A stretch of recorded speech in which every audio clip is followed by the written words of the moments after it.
नमस्कार, हमारे खास कार्यक्रम में आपका बहुत बहुत स्वागत है। मैं हूं आपके साथ राजश्री थवाई। आप देख रहे हैं सजन संग तीज की उमंग। जी हां, हरितालिका तीज का त्यौहार बड़े ही धूमधाम से मनाया जाता है। हरितालिका तीज को लेकर क्या कुछ मान्यता है, क्यों इस तीज का नाम हरितालिका पड़ा है, इसके अलावा हरितालिका तीज का व्रत करने से क्या कुछ होता है, क्या कुछ फायदे होते हैं, क्यों व्रत रखा जाता है, तमाम चीजों पर हम बातचीत करेंगे। विधि विधान क्या कुछ होती है पूजा अर्चना की, वो भी हम जानेंगे। हमारे साथ स्टूडियो में मौजूद है रूपाली श्रीवास्तव जी। मैम, बहुत बहुत स्वागत है आपका और समय देने के लिए बहुत बहुत शुक्रिया। जी नमस्कार। आप सभी बहनों को, माताओं को, बुआओं को, मौसियों को, भाभीओं को, सहेलियों को हरितालिका तीज की हार्दिक शुभकामनाएं। आपके जीवन में सुख समृद्धि और आपका सौभाग्य अखंड रहे, ऐसी मेरी मनोकामना है। जी चलिए कार्यक्रम की शुरुआत करते हैं।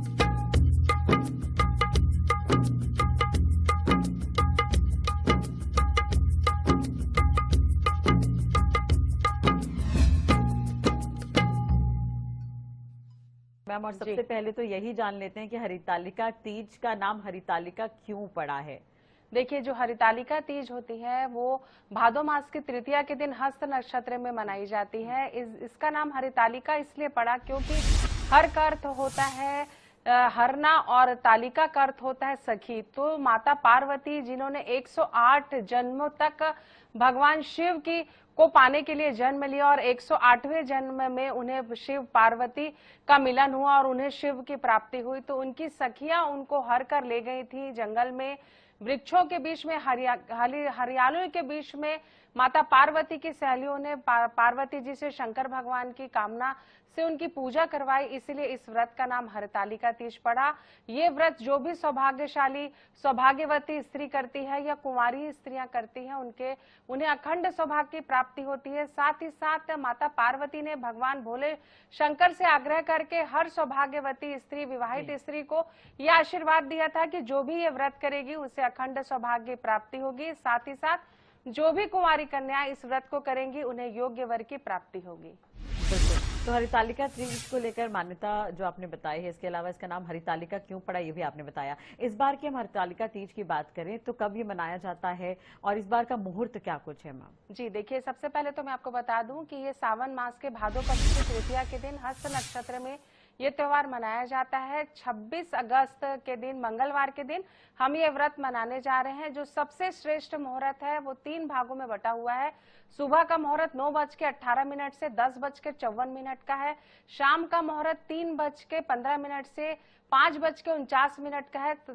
7 बजे के बाद का जो गोधली बोला का मुहूर्त है वो बहुत ही श्रेष्ठ मुहूर्त है। साथ ही साथ आप रात्रि में अगर पूजन करना चाहें तो 8:15 से 9:49 का जो ये मुहूर्त है काफी श्रेष्ठ रहेगा। बिल्कुल। और हरितालिका तीज की अगर हम बात करें तो इसमें कहा जाता है कि कुंवारी कन्या भी ये उपवास रख सकती हैं, तो क्या इसे किया जा सकता है। जी बिल्कुल किया जा सकता है। भगवान शिव ने साक्षात पार्वती जी के आग्रह पे ये आशीर्वाद दिया था कि जो भी कुंवारी कन्या अपने लिए उत्तम वर की कामना करेगी तो वह हरितालिका तीज का व्रत कर सकती हैं।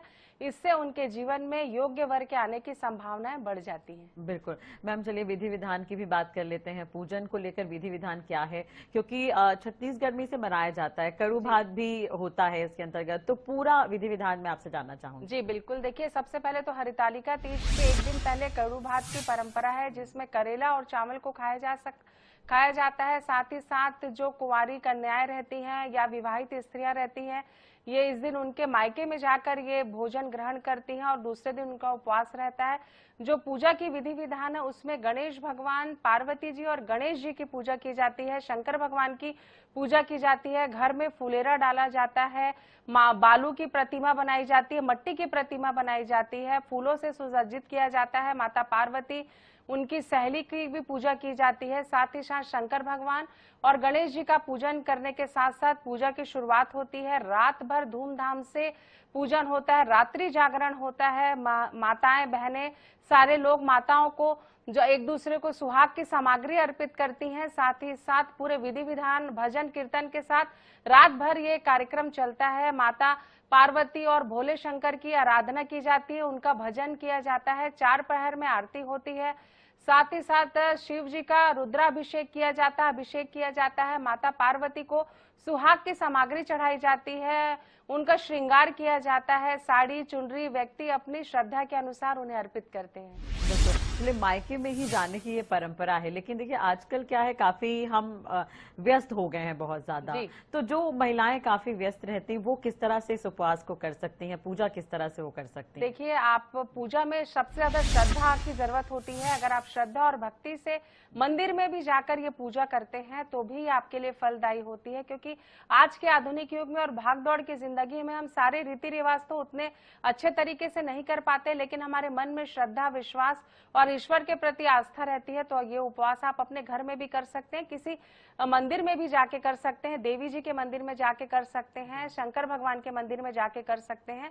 और अगर आप नहीं जा पा रहे हैं अपने मायके किसी कारणवश, तो आप अपने मायके से दक्षिणा स्वरूप कुछ भी एक दक्षिणा मंगा लें और उसी के पैसे से खर्च करके अपने लिए वो सामग्री अर्पित कर लें और उसके बाद पूजा को पूरे विधि विधान के साथ करें। बिल्कुल। चलिए, अब हरितालिका तीज की अगर हम बात करें तो ये उपवास क्यों रखा जाता है, मतलब महत्व क्या कुछ है इसका? देखिए, सबसे पहले तो मैं आपको बताऊं, जो हरितालिका तीज है अपने पति की लंबी आयु की कामना से रखा जाता है, क्योंकि ऐसी मान्यता है कि पार्वती जी ने शंकर भगवान को अपने पति के रूप में पाने के लिए 107 जन्म लिए और 108वें जन्म में उन्हें भगवान भोले शंकर प्राप्त हुए। उन्होंने गहन वो की आराधना की, तपस्या की, तब कहीं जाके उन्हें भोले शंकर प्राप्त हुए। तो जो भी व्यक्ति सुहागन होती है उन्हें इसे जो हरतालिका व्रत है, इसे तीजा भी कहा जाता है। जो तीजा का पर्व होता है ये अपने पति की लंबी आयु के लिए किया जाता है। यह निर्जला व्रत होता है जिसमें जो सुहागन स्त्री होती है या कुंवारी स्त्रियां होती हैं वो निर्जला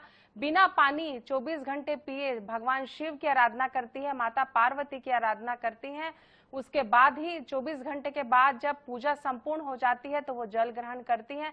ये कठिन व्रत होता है, निर्जला व्रत होता है, लेकिन कहीं ना कहीं हमारी श्रद्धा, विश्वास और हमारे पति पत्नी के संबंधों के अटूट विश्वास पर यह व्रत किया जाता है। बिल्कुल मैम, ये भी कहा जाता है कि जब उपवास रखते हैं तो रात्रि जो है, रात भर यहाँ पर जागकर महिलाएं जो है कथा सुनती हैं या इकट्ठा होकर भगवान शिव की आराधना करती हैं, तो क्या ये भी करना होता है इस दौरान? जी बिल्कुल, जब फुलेरा डलता है तो रात भर भजन कीर्तन किया जाता है। आप अपनी सुविधा अनुसार जो भी मुहूर्त आपको सूट हो आप उसमें पूजन कर सकते हैं। पूजन के बाद 4 बार भगवान भोले शंकर की आरती होती है, माता पार्वती की आरती होती है, उनका भजन कीर्तन किया जाता है, क्योंकि ऐसा माना जाता है कि आप उस दिन भगवान भोले शंकर, गणेश जी और पार्वती जी को अपने घर में बुलाते हैं, स्थापित करते हैं। तो जहां भगवान का वास होगा वहां तो भजन कीर्तन जरूरी है। तो रात भर जागरण करके आपको भजन कीर्तन करना चाहिए। इससे आपको आनंद तो प्राप्त होता है, साथ ही ईश्वर का आशीर्वाद भी हमें प्राप्त होता है। बिल्कुल। चलिए, फुलेरा की अगर हम बात करें तो वो क्या होता है, मतलब उसमें क्या क्या होना चाहिए? देखिए, जो फुलेरा होता है वो फूलों से सुसज्जित होता है। जैसे मैंने आपको बताया कि पार्वती माता जंगल में जाकर भगवान भोले शंकर को प्राप्त करने के लिए उन्होंने आराधना की थी, तो माता पार्वती ने मंडप बनाया था फूल पत्तियों का, कई फूलों से सुसज्जित किया था। तो उसी दिन से फुलेरा डालने की परंपरा है कि भगवान भोले शंकर को प्रसन्न करने के लिए आप आम का पत्ता, केले का पत्ता, सुगंधित फूल, धतूरा, पीले फूल लें और उससे सुगंधित फूलों से सुसज्जित फुलेरा डालें। फुलेरा डालने का अर्थ ही ये होता है कि भोले शंकर को जिस प्रकार माता पार्वती ने प्राप्त किया था उसी प्रकार हम अपने सौभाग्य को अखंड बनाने के लिए फुलेरा अपने घर में डालें। बिल्कुल मैम, देखिए अब तीज त्योहार की हम बात कर रहे हैं, निर्जला ये व्रत होता है, काफी कठिन ये व्रत होता है, लेकिन व्रत के अगले दिन क्या करना चाहिए जब आपको व्रत तोड़ना है? जी देखिए, सबसे पहले जब हम व्रत रखते हैं तो उसके एक दिन पहले हम खीरा खाते हैं, करेला और चावल को खाते हैं। जब हमें व्रत तोड़ना रहता है तो सबसे पहले तो हमें जो फुलेरा हम पूजन करते हैं उसे हमें विसर्जन करना होता है। दूसरे दिन आरती करने के बाद सुहाग लेने की परंपरा है। सुहाग लेने के पश्चात हम फुलेरा को ठंडा करते हैं, माता की आरती करते हैं, भगवान भोले शंकर की आरती करते हैं और जो भी प्रसाद हम उन्हें अर्पित करते हैं वो खाकर और जल पीकर आप अपना व्रत तोड़ सकते हैं। बिल्कुल, महिलाओं के लिए तो ये त्योहार ऐसा होता है कि अपने मायके महिलाएं जाती हैं तो वहां पर एक माहौल उन्हें वैसा मिलता है, लेकिन अगले दिन ये भी परंपरा है कि तीज जब टूट जाता है, यानी कि व्रत जब तोड़ा जाता है तो एक दूसरे के घर भी उस दौरान जाया जाता है। जी देखिए, जो हमारे समाज में जितने भी त्योहार बने हैं कहीं ना कहीं एक दूसरे को आपस में जोड़े रखने के लिए बनाए जाते हैं। जब भी कोई महिला अपने मैके जाती है तो उसके मैके में उसका स्वागत सत्कार होता है। तो कई रिश्तेदार रिलेटिव्स होते हैं, जैसे मौसी, बुआ, मामी, बहन, सहेलियां। तो मैके आने का जब स्त्रियों को सौभाग्य प्राप्त होता है तो तीजा का त्योहार काफी दिनों तक, तीजा का त्योहार तो खत्म हो जाता है 24 घंटे में, लेकिन जो उसका उल्लास रहता है, जो उसका मेल मिलाप होता है, कई हफ्तों तक के चलता है। जो महिलाएं अपने मायके आई रहती हैं, उनके जो रिश्तेदार होते हैं उनको तीजा के स्वरूप भेंट देते हैं और उन्हें अपने घर में खाना खाने के लिए बुलाते हैं। तो इस प्रकार काफी सौहार्दपूर्ण और अच्छे वातावरण में तीजा का त्योहार मनाया जाता है और स्त्रियां काफी प्रसन्न होकर अपने मैके से वापस जाती हैं। बिल्कुल मैम, लेकिन देखिए तीज त्योहार में अक्सर देखा जाता है कि नए कपड़े तो पहने जाते हैं जी। तीज में क्या नए साड़ी पहनना जरूरी होता है? जी बिल्कुल। देखिए, जब भी हम भगवान का पूजन करते हैं तो जितने ज्यादा हम शुद्ध सात्विक होते हैं उतने ज्यादा हमारी आस्था और हमारी भक्ति भगवान से जुड़ती है। तो ऐसा मान्यता है कि आप 16 श्रृंगार करें तीजा के समय। लाल, हरी, पीली, सुहाग की ये निशानियां होती हैं, तो आप ये इस कलर की साड़ी जरूर पहने। 2 प्रकार की साड़ी पहनी जाती है। एक साड़ी जो आपके पति देव के द्वारा आपको दिलाई जाती है, दूसरी आपके मायके से आती है। तो पूजन करते समय आप अपने पति के द्वारा दिलाई हुई साड़ी पहने और व्रत का जब आप पारायण करें, व्रत को जब आप खोलें तो अपने मायके से आई हुई साड़ी को आप पहने। साथ ही साथ मेहंदी लगाने का भी इस दिन बहुत ज्यादा रिवाज है, मेहंदी जरूर लगवाएं, आलता, मेहंदी। और आप पूरे 16 श्रृंगार के साथ भगवान का पूजन करें और 16 प्रकार की सामग्री भी माता पार्वती को अर्पित करें। तो इससे निश्चित ही एक सुहागन स्त्री की एक पहचान होती है, सुहाग की निशानियां। तो आप ये अवश्य करें। बिल्कुल मैम, भगवान की हम आराधना करते हैं तो भोग क्या कुछ लगाया जा सकता है तीज के दौरान? देखिए, भोले भंडारी बहुत ही भोले होते हैं, वो श्रद्धा और भाव के भूखे होते हैं। तो आप अपने सामर्थ्य के अनुसार उन्हें भोग लगा सकते हैं, लेकिन मीठे जो व्रत होते हैं, मीठे जो फल होते हैं, वो आप उन्हें अर्पित करें। साथ ही साथ केले का भोग लगा सकते हैं, अनार का भोग लगा सकते हैं, सफेद चीजों का आप भोग लगाएं। घर में खीर बनाकर भी आप भोग लगा सकते हैं। हाँ। साथ ही साथ कई प्रकार के मिष्ठान बनाए जाते हैं तीजा में घरों में, उसका भी महिलाओं के द्वारा भोग लगाया जाता है। बिल्कुल। तो व्रत के अगले दिन जब व्रत तोड़ना हो तो उस दौरान क्या कुछ खाया जा सकता है? जैसे कि कड़ू भात का आपने जिक्र किया, कड़ू भात एक परंपरा है, तो क्या व्रत के अगले दिन भी ऐसा कुछ होता है? देखिए, अगले दिन हर घर में अपनी अपनी एक परंपरा होती है कि आपके घर में क्या व्यंजन बनाया जाता है। तो एक श्रद्धा और विश्वास के साथ हम अपने व्रत का पारायण करते हैं। लहसुन प्याज का उपयोग इन खाना बनाने में जो भी हम माताओं और बहनों के द्वारा बनाया जाता है उसमें लहसुन प्याज का उपयोग हमें नहीं करना चाहिए। शुद्ध सात्विक भोजन ही हमें ग्रहण करना चाहिए। इस तरह की कोई मान्यता तो नहीं है, लेकिन हर घर में एक भोजन बनाने की अपनी परंपरा होती है जो माताएं अपनी बेटियों के लिए जरूर बनाती हैं। बिल्कुल। चलिए मैम, आपके बारे में भी जान लेते हैं। जैसा कि आपने पहले भी जिक्र किया कि आपने मोबाइल न्यूमरोलॉजी, जिसका पहली आप महिला हैं जिसकी खोज आपने की है, तो ये मैं आपसे जानना चाहूंगी कि ये है क्या? देखिए मैडम, जो भी आप मोबाइल का नंबर रखते हैं वो 1 से 10 तक के नंबरों की पुनरावृत्ति होती है। आज से 17 साल पहले जब मोबाइल आया तो मुझे ये लगा कि जब हमारे जीवन में ग्रह नक्षत्र तारों का असर होता है तो हमारे मोबाइल नंबर का असर भी जरूर होगा। तो मैंने गहन अध्ययन किया और ये मैंने निकाला कि आपका मोबाइल नंबर भी आपका भूत, भविष्य और वर्तमान बता सकता है, जिससे मैंने प्रिडिक्शन करना शुरू किया। और उसके बाद सेल न्यूमरोलॉजी निकल कर आई और मुझे विश्व में पहली महिला ज्योतिष सेल न्यूमरोलॉजी की खोज करने वाली महिला का सम्मान प्राप्त हुआ।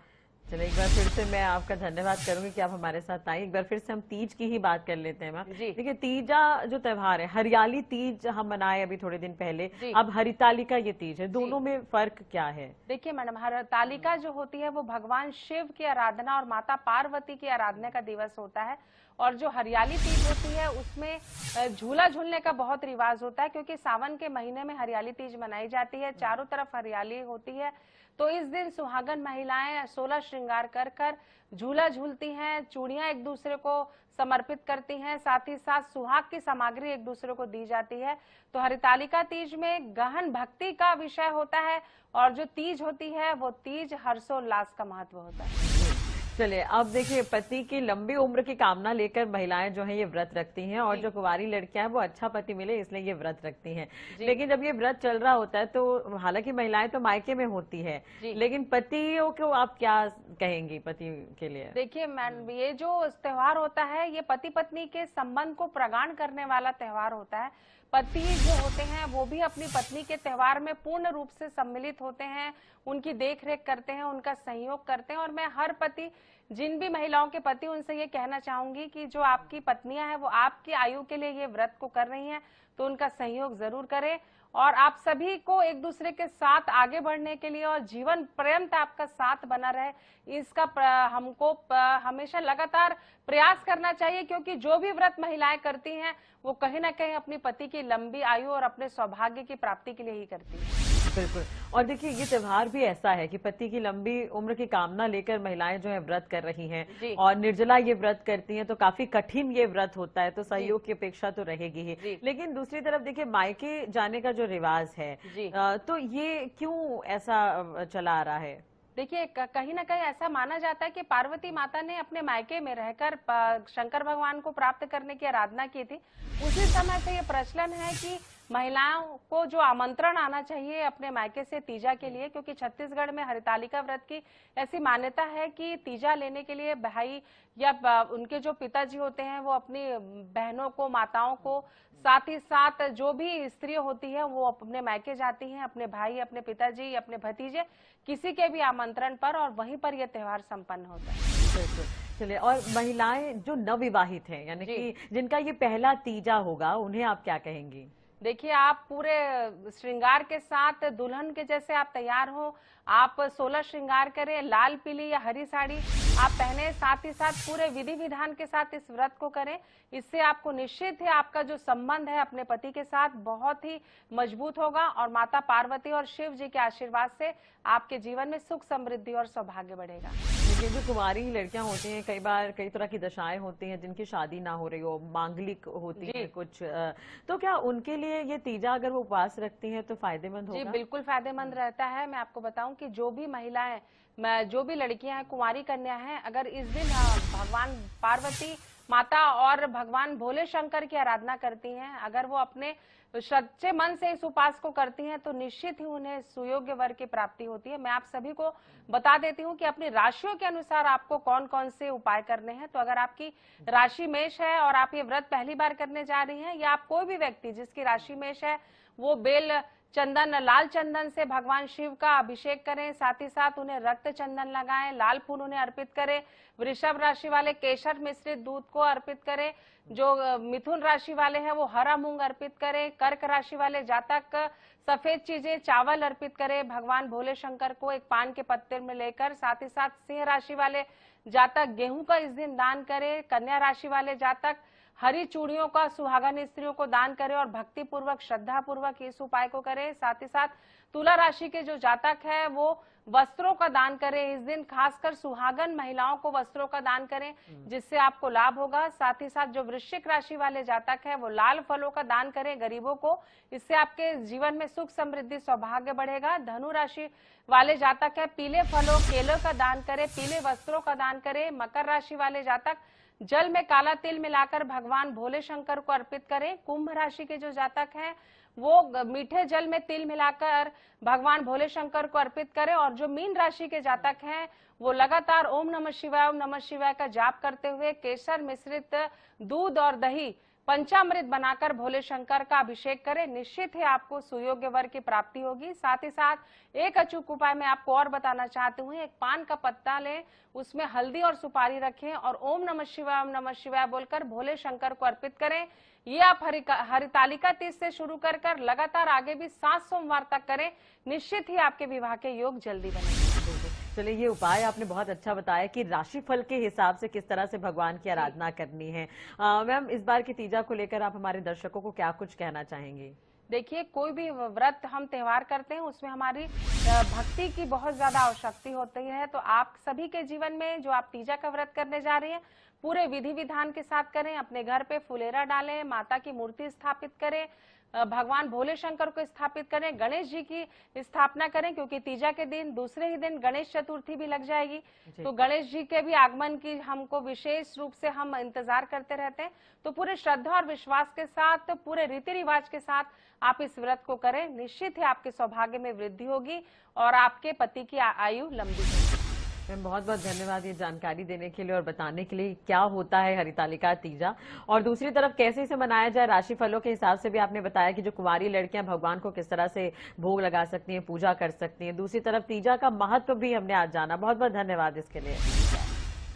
चलिए, तो हरितालिका तीज की एक बार फिर से IANS 24/7 की तरफ से आप सभी को बधाई। जैसा कि रूपाली जी ने कहा कि आप इस त्योहार को उमंग के साथ मनाएं, उन्होंने इसका उपाय भी बताया है और ये भी उनके द्वारा कहा गया कि कोई भी जो पति पत्नी का ये त्योहार है और आपसी सहयोग के साथ ही इसे मनाया जाए तो बेहतर होगा। चलिए, आज के इस खास पेशकश में फिलहाल इतना ही। नमस्कार।